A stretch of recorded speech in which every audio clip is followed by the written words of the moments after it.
Okay, so we're going to take a little bit of a different journey. I need to start by thanking our sponsors for this event.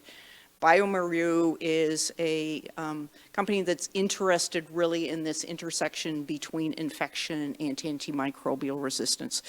And as part of all of that, we've invited a speaker who works for BioMaru.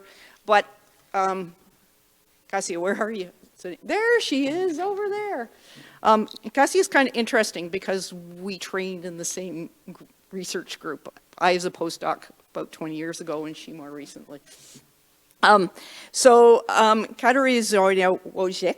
Wojcik, I got it right, is trained as a scientist, PhD in microbiology at the University of Calgary. Did cellular and molecular biology before that, microbial biology. She ended up looking at antimicrobial resistance in CF patients, opportunistic infections. Then she worked in the imaging facility, so we're of the same tomb, intravital microscopy at U of C, where she was working at the live cell imaging facility and teaching new people to use live cell imaging techniques and all of the things at the Snyder Institute for Chronic Diseases in Calgary. And then she went on from there to actually learn project management. And she got her project management professional designation, and then she moved to industry, where she has worked both as the medical liaison office with respiratory care and cardiology at Novapharm, and more recently in 2022, she is now with BioMaru Canada and works as their infectious disease medical liaison, and she's going to talk to us about the role of diagnostics in the detection and prevention of sepsis in this interface between antimicrobial resistance. So we're going to head back to where we started the afternoon, back to antimicrobial resistance.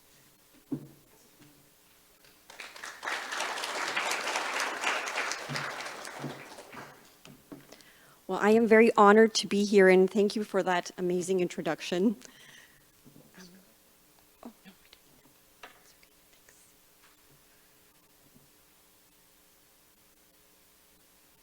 Pointer. Okay. Sorry, and actually, I was not the originally invited speaker. So I wanted to start by saying that I'm not only honored here to join you today to speak on this topic, the role of diagnostics in the detection and prevention of sepsis and antimicrobial resistance, but I'm also honored here to fill the shoes of my esteemed colleague, Dr.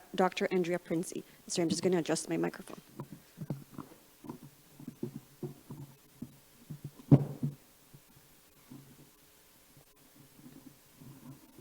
Thank you. Yeah, I have a quiet voice. So Dr. Andrea Prinzi is actually a colleague of mine, also medical science liaison working in the US, but in her training, she's a clinical microbiologist and practiced as a laboratory clinical scientist at the Children's Hospital of Colorado for 14 years. And she's the one who built this presentation. So I want to acknowledge her hard work and her expertise and to share with you that I accepted this to speak on her behalf last week, and I really want to stay true to her message and the goals of her presentation, which is really to provide you with a new perspective and to look at the big picture. And listening to all the presentations today, I was very happy to see how my presentation really, I hope, will tie key messages from each talk all together.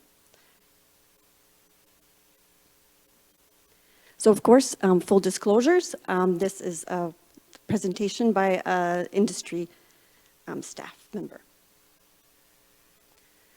So today's speakers have already highlighted the burden and main contributors to the mortality of sepsis patients. I don't want to go and reiterate all the data. What I want to do is set the stage and just to highlight that this mortality is often associated with suboptimal quality of care, inadequate health infrastructure, and poor infection prevention measures that are in place. It is also attributed to late diagnosis and inappropriate clinical management. And for this presentation, because of its relevance to diagnostic testing, I will focus on the bottom 3 bullet points.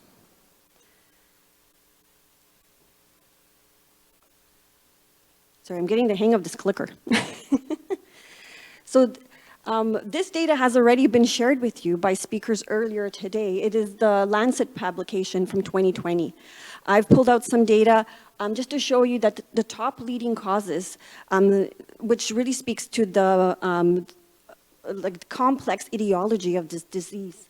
What I also wanted to show you that from 1990 to 2007 to 2017, despite the fact that the number of cases have decreased or that mortality has decreased, the leading causes contributing to sepsis-related deaths have not changed. The number one leading causes are still lower respiratory tract infections and diarrheal diseases.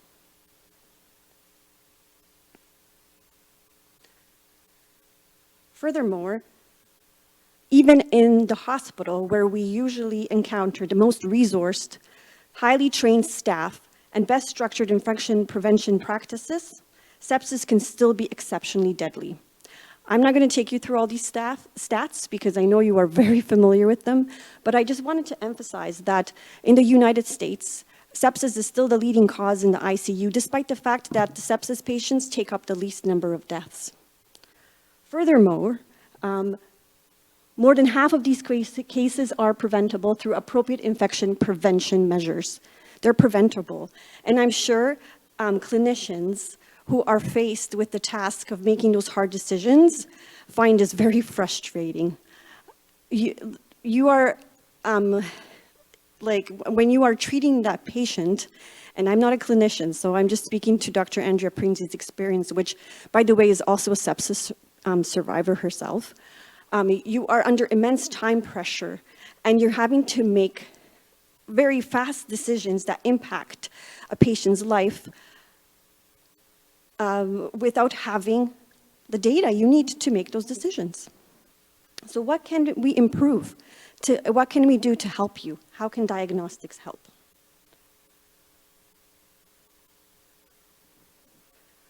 So better diagnostic tests can really empower clinicians by providing more timely, accurate results to inform evidence-based decisions. Clinicians really need high-quality data to make decisions, and this data has to be available for the right patient and at the right time. Without diagnostics, you won't have all the data you need to make the right decisions. And this point is emphasized in this quote that is pulled from the World Health Organization's report. It states, linking available data, clinical, diagnostic, and microbiological strengthens not only sepsis surveillance, but also infection prevention control practices and clinical management. Rapid, affordable, and appropriate diagnostic tools, particularly for primary and secondary levels of care, are needed to improve sepsis identification, surveillance, prevention, and treatment. So what does the perfect diagnostic look like? What would you like in your ICU? Well, I'm sure that you will agree with the World Health Organization and the speakers you heard from today.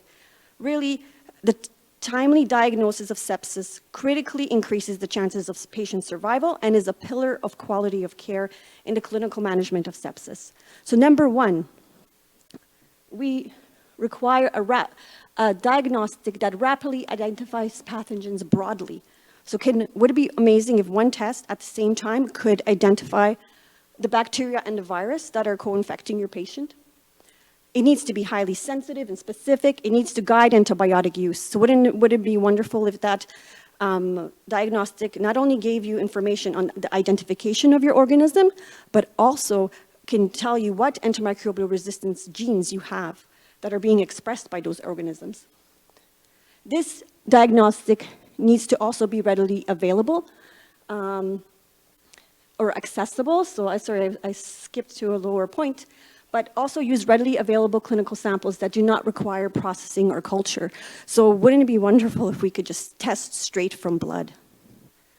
Well, we're quite not there yet, as many of the talks have spoken to today, but we're working on it. So the last 3 points, really, for the perfect diagnostic, we also need that diagnostic to detect drug susceptibility and resistance, be simple to use with minimal training, and relatively low cost.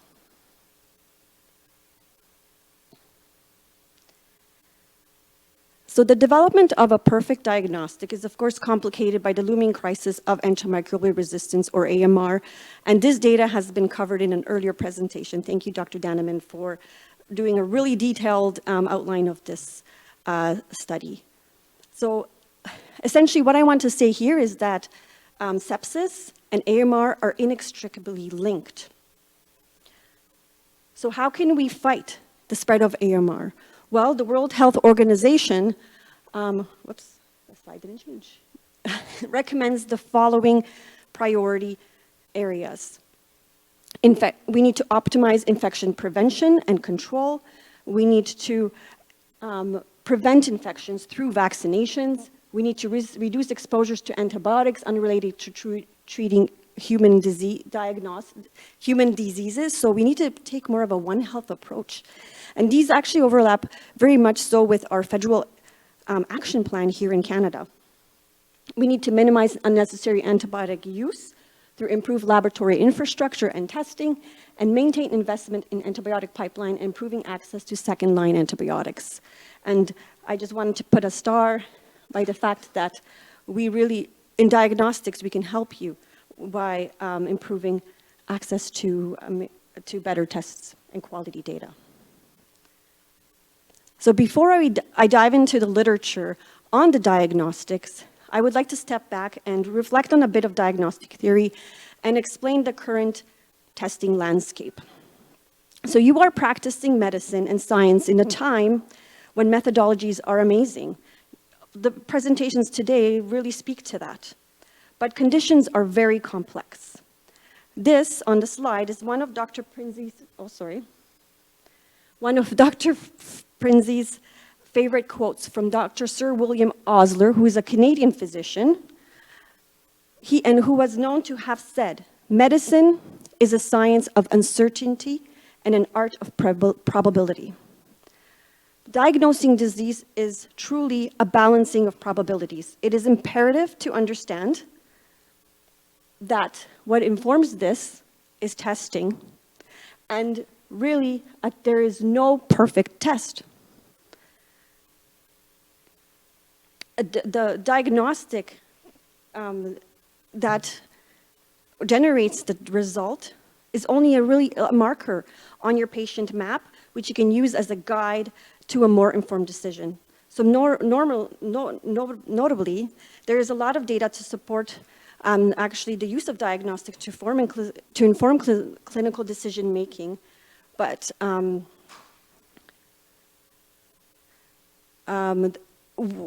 what this really requires is more of a holistic approach, more of a global look when you're implementing.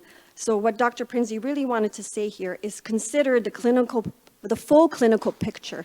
So look at not only the result, your patient, but the entire local context and human behavior.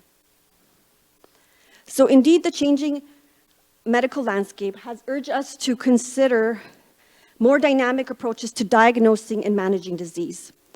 In the 1980s, the development of broad-spectrum therapies and lack of rapid diagnostics really fostered a culture of empiricism. Why would we need to develop better tests when we have an antibiotic that can cure all, right? Well, we find ourselves in a new era where the terrible consequences of this thinking are now very well known. So we require a new approach. We require new ideas, which many of our speakers have shared today. Not only does it require new innovations in diagnostics, new processes, but it requires cross-disciplinary collaborations between microbiologists, ID clinicians, pharmacists, academics, and representatives from industry. And you will see these elements of collaborations and their impact in the literature that I highlight today. The schematic on this slide shows you how these collaborations ideally function to deliver optimal care. In particular, when looking at the interplay between diagnostic and antimicrobial stewardship methodologies. Stewardship ensures that the right test and the right treatment gets to the right patient at the right time. The healthcare provider is really at the center of it. the healthcare provider, the clinician, drives and leverages each step, of course, with the patient triggering the cycle. It is a really fine balance of many factors and processes where the right combination of technology and implementation methods can lead to informed decision-making. But what does this really look like in practice? So this is where I'm going to show you some data on the diagnostics that are already in use. And then after that, I hope to transition and share with you what is coming. So on this slide is data from a prospective randomized controlled trial that evaluated the impact of a rapid multiplex PCR panel-based approach, the blood culture identification panel, and Dr. Evan Haney actually introduced this technology already in his presentation. This study evaluated 617 patients across 3 arms, which the patients were randomized to. The control arm, the patients underwent standard blood culture bottle processing.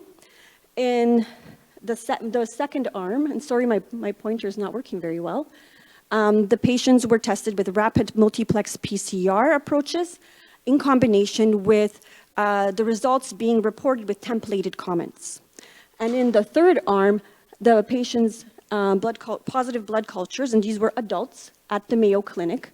The patient's blood was tested with the rapid multiplex PCR approach, plus a more real-time stewardship approach where there were templated comments in combination with real-time audit and feedback. And this table is an amazing visual representation of the most notable outcomes in this study. So in red, you have where the timing of the organism identification. In green, you have the timing of the phenotypic antimicrobial susceptibility testing. And in triangles is the time points for when there was antibiotic escalation in black and de-escalation in blue. Or if you don't see the colors, in the right side up triangles is antibiotic escalation, and the upside down triangles show antibiotic de-escalation.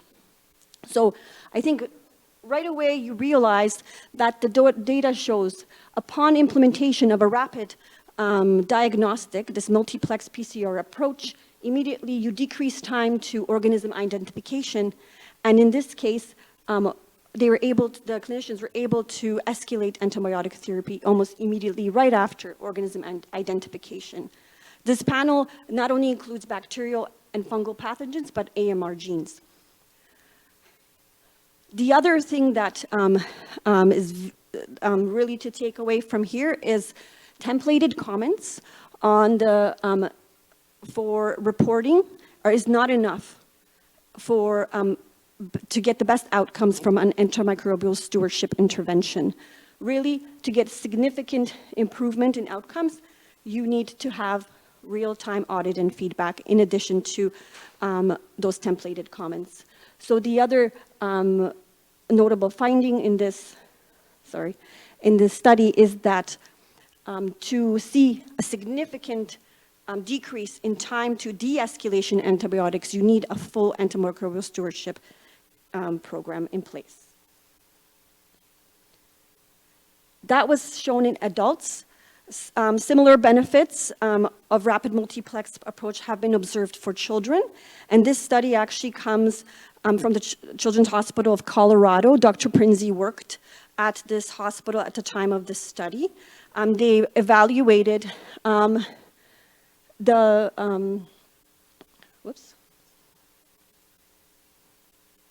How do I go back? Sorry. This is a pre-post quasi-experimental study of children with positive blood cultures at the Children's Hospital. As I mentioned, in the pre-intervention period, there were 200 children that underwent conventional microbiologic techniques for their blood culture, positive blood cultures for identification and antimicrobial susceptibility testing using the VITEC2 instrument, for example. And in this pre-intervention period, the results were communicated to providers by the microbiology technologist. In the intervention period, rapid multiplex blood culture identification panel was used, and results were communicated to antimicrobial stewardship providers in real time with interpretation and antimicrobial recommendations. When we say real time in this study, it actually wasn't 24/7. The results were actually only communicated from 7 a.m. to about 11:30 p.m. at night. And even without that real time 24/7 communication, you can see with the intervention, there was a significant benefit in the proportion of patients receiving optimal antimicrobial therapy.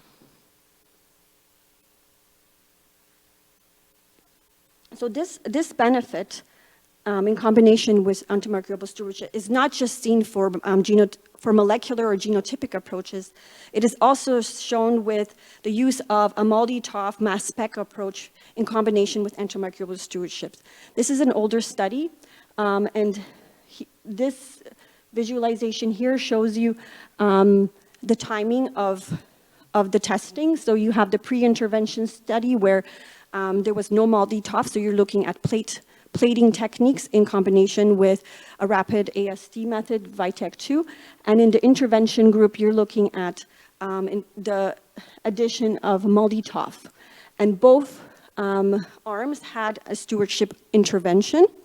Again, there were some slight differences between the two interventions because this is a pre-post quasi-experimental study in the real world. So during the intervention period, the reporting for antimicrobial stewardship was done through a formal team and was combined with an electronic software that allowed real-time communication, whereas that wasn't in place in the pre-intervention period, but the results were communicated in person as soon as they were able. And I'm sure you can get an appreciation from this image right here that MALDI-TOF decreased, obviously, the time to organism identification and time to effective and optimal antibiotic therapy. Interestingly, in this study, they also showed a trend towards improvements or benefit for reducing 30-day all-cause mortality.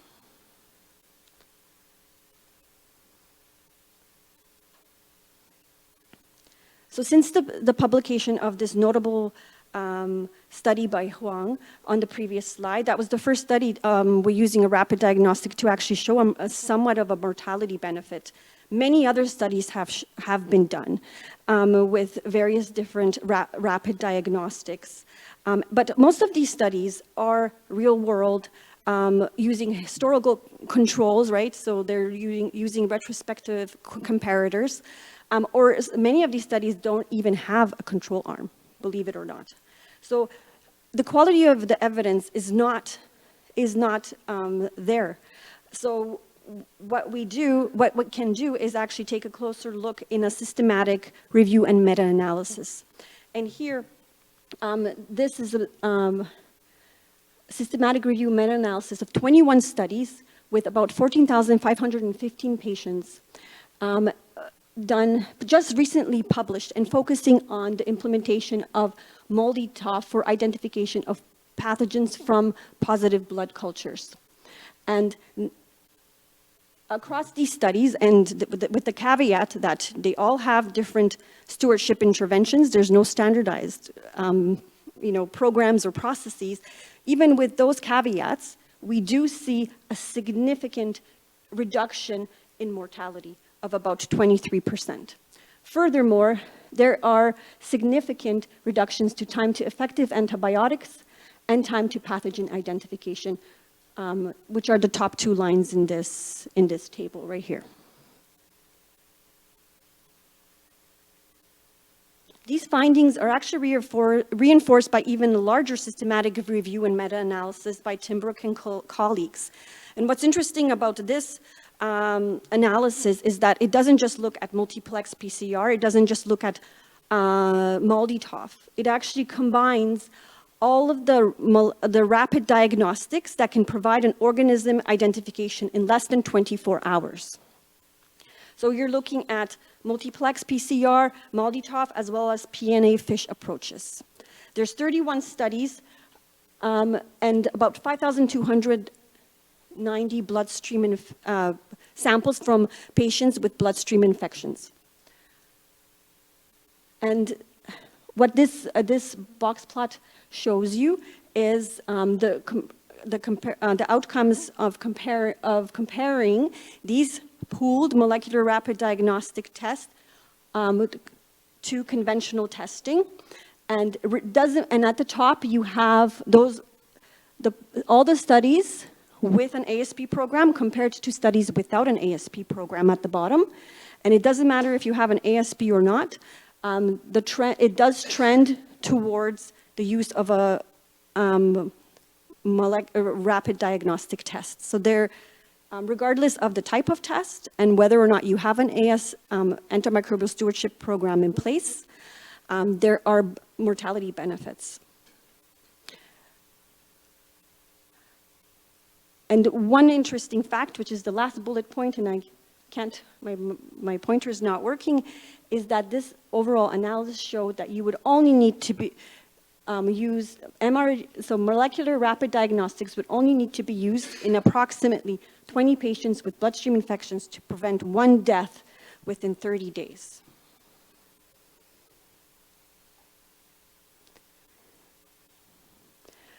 Rapid diagnostics are not just limited to organism identification.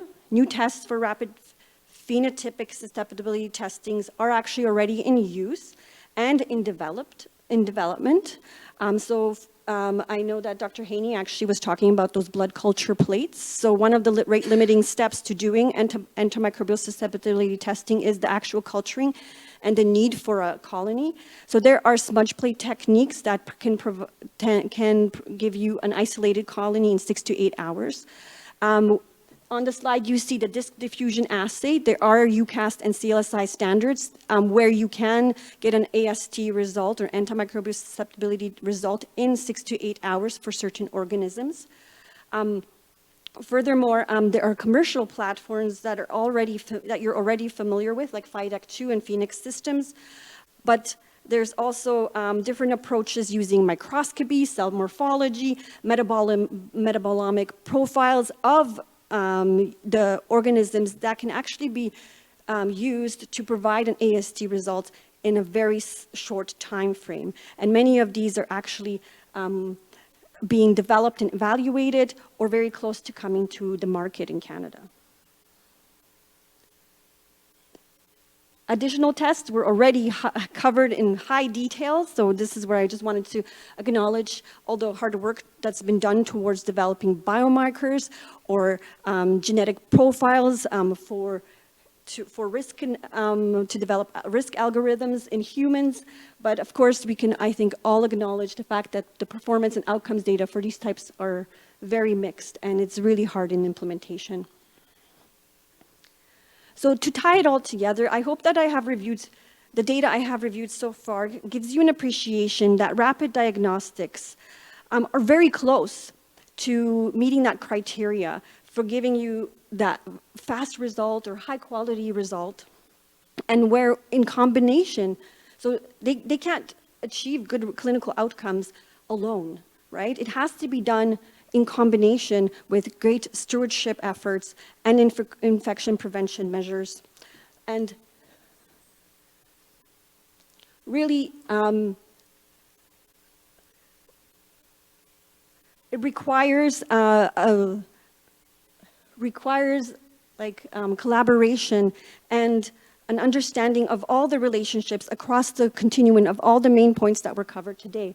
So the disease of sepsis, the concerns around antimicrobial therapy, the factors involved in hospitalization. What I couldn't share with you today was all the data for rapid diagnostics and the benefits that they bring in terms of decreasing length of stay, or decreasing healthcare costs, or decreasing, optimizing operational efficiencies, not at just the lab level, but also downstream in terms of data reporting. So diagnostic development aims to optimize and provide this data across that continuum, and to really help enable all the the flow across that continuum. The data goes way beyond pathogen identification, and it's only one piece of one piece of that puzzle. And with this slide, I just want to demonstrate that the complexity of choosing the right test and interpreting the test data is not the only thing that clinicians have to consider, right? And Dr. Haney has definitely described this in very great detail, that they're also considering, the host factors, underlying factors, and the intricacies of the pathogen inside, in them itself, right? So is the host colonized, or is the pathogen actually pathogenic? Now we're moving into a space where you might get multiple detections. So there's the question of which pathogen is actually causing disease here, right? So how can clinicians manage this very complex framework? And this is where Dr. Prinzi really emphasizes the use of bundled testing approaches. She believes that this is the future of clinical care. And bundled approaches are composed of a straightforward set of evidence-based practices that, when performed collectively and reliably, have been proven to improve patient outcomes. As no test is perfect in isolation, by bundling different tests, we can get more of a clear picture.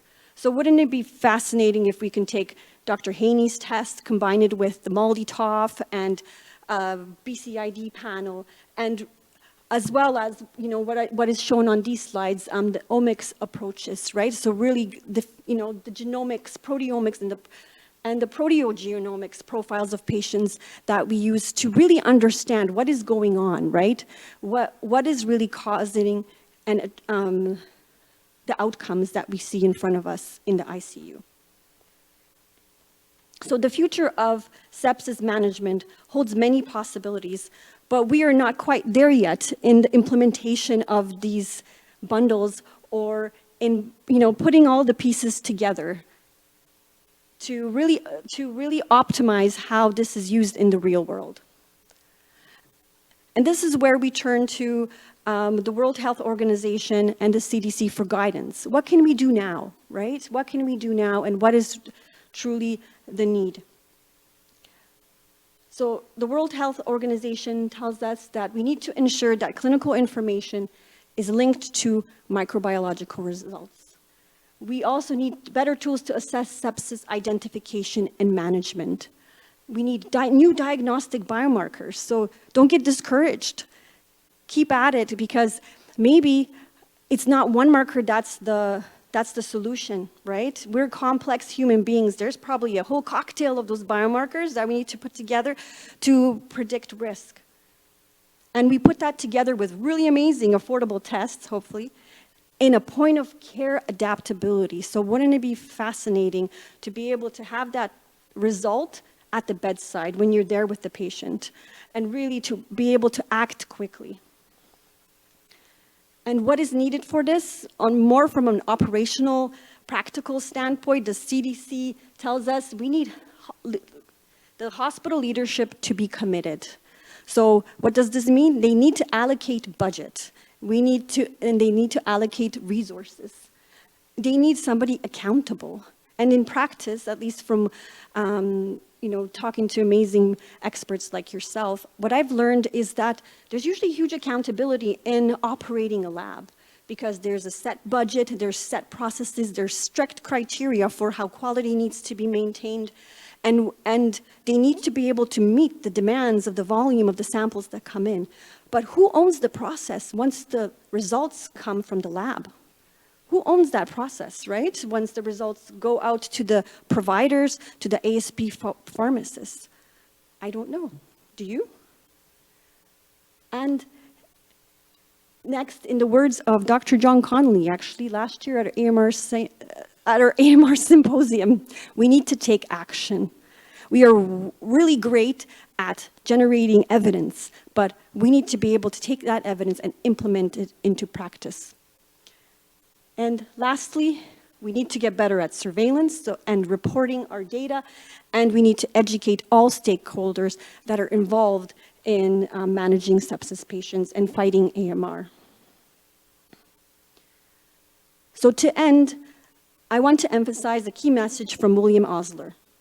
We must always consider the full clinical picture, the local context, and human behavior to make sense of the data and make the most informed decisions. And we may not all have access to the omics and the fancy diagnostic tests, but we have to do what we can with what we have.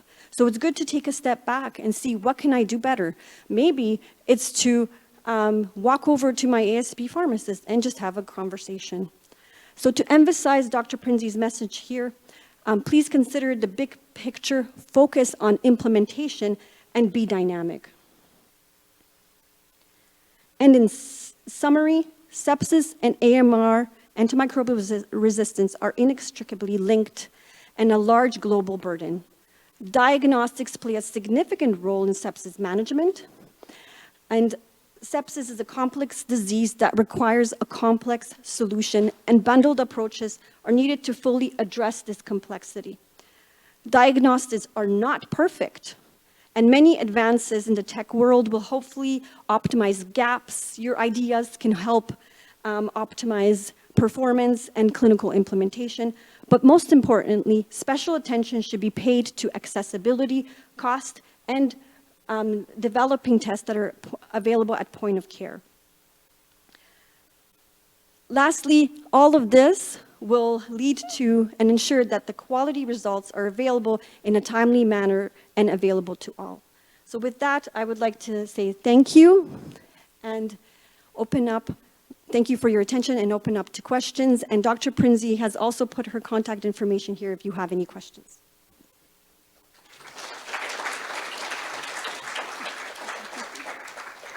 Take prerogative, Kazia. So I remember when we got our first multi-TOF here in Hamilton, and we are responsible for a catchment area of about 2.5 million patients in the Niagara Peninsula for all of. But I don't know if you know or somebody else knows how many other major hospital systems in Canada now have multi-TOF capability, because we were the first here in Hamilton in Canada. That is a very good question. Maybe Mary Claude could help me with that, but I know that there are multi-TOFs essentially across all of Canada. I cover Western Canada, so I know there are multi-TOFs at all the largest academic hospitals for sure. So, but then the second question becomes the timing. So I'm okay if I'm at Hamilton Health Sciences and my blood goes to the lab and it gets processed quickly, but if I'm in Niagara, or I'm anywhere down in the Niagara Peninsula, it all has to be shipped to Hamilton before it can be run on multi-TOF. So there's the first problem. The second problem is my antimicrobial pharmacist runs his leg off at my site, and we have one anti-APS team, and their focus is really on the overuse in the ICU and not necessarily out there on the wards and everybody else looking at APS. So from a systems perspective, I think one of the things that we as a network need to advocate for is this balance between, do we have the resources to identify those important pathogens early, and do we have the people resources within the hospital system to say, not only is the ICU being subjected to regular review of their antibiotic use twice a week, as we are at the Hamilton General, but everybody who's using it. And so that, I love those studies that had the push notification in terms of, are you on the right antibiotic? Could we change what you're supposed to be using? Because I don't think that's standard of care across Canada right now.